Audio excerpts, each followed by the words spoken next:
ဒေါက်တာမိုးသူသည်သူ၏အဖွဲ့အီလက်ထရောနစ်ပညာရှင်ကိုဇော်ရှေးဟောင်းယဉ်ကျေးမှုပညာရှင်တီတီနှင့်စေတပိုင်းပညာရှင်မင်းတို့နှင့်အတူရွာလုံးကျွတ်ပျောက်ဆုံးနေသောညောင်လေးပင်ကျေးရွာသို့ရောက်လာခဲ့သည်ကျေးရွာသားများကတစ်တော်အနီးတွင်တရေများစကားပြောတန်ကြားရပြီးလူသုံးဦးပျောက်သွားကြောင်းအကူအညီတောင်းခံခဲ့သည်ဒေသခံဒဏ္ဍာရီအရထိုတစ်တော်သည်တောဆောင်ဓမ္မတစ်ပါး၏နေရာဖြစ်ကာတစ်ခုတ်သမားများသူမ၏ကူအားဖျက်သဖြင့်ကျိန်စာတိုက်ခဲ့သည်ဟုဆိုသည်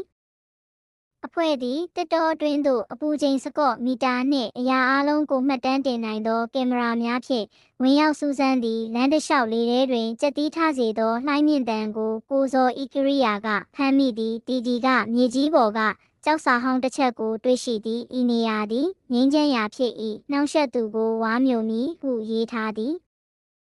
ညခါတွင်စခန်းချထားစဉ်မင်းသည်တစ်ပင်များကြားမှလှဲပတ်လျှောက်နေသောအရေးမီးများကိုမြင်ပြီးရှမ်းမေးလိုက်သည်သို့တော်လှမ်းကြည့်သောအခါတစုံတရာမတွေ့ထိုအချိန်မှစ၍ကင်မရာများတွင်မိခိုးမှုန်ကဲ့သို့သောပုံရိပ်များပေါ်လာသည်နောက်တစ်နေ့နံနက်တီတီပြောင်းနေသည်သူမ၏ဖုံးမှမှတ်တမ်းတင်ထားသောအတန်ဖိုင်တွင်ကြောက်လန့်နေသည့်အတန်ဖိုင်ကတောဆောင်နှမကငါတို့ကိုမင်းတို့ရဲ့လောဘတွေအတွက်အပြစ်ပေးမယ်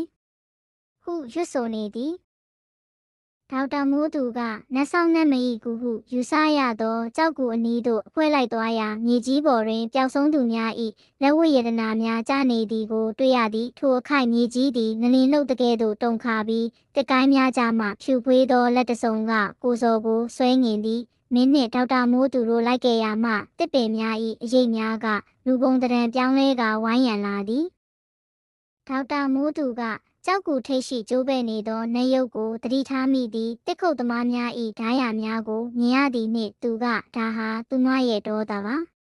သူမရဲ့အိမ်ကိုပြန်တိဆောက်ပေးရမယ်ဟုပြောကာအဖွဲနှင့်အတူနတ်ရုပ်အားပြင်ဆင်ပေးသည်လေထဲမှအတန်များတဖြည်းဖြည်းပျောက်ကွယ်သွားပြီးကိုဇော်ကိုလွှတ်ပေးလိုက်သည်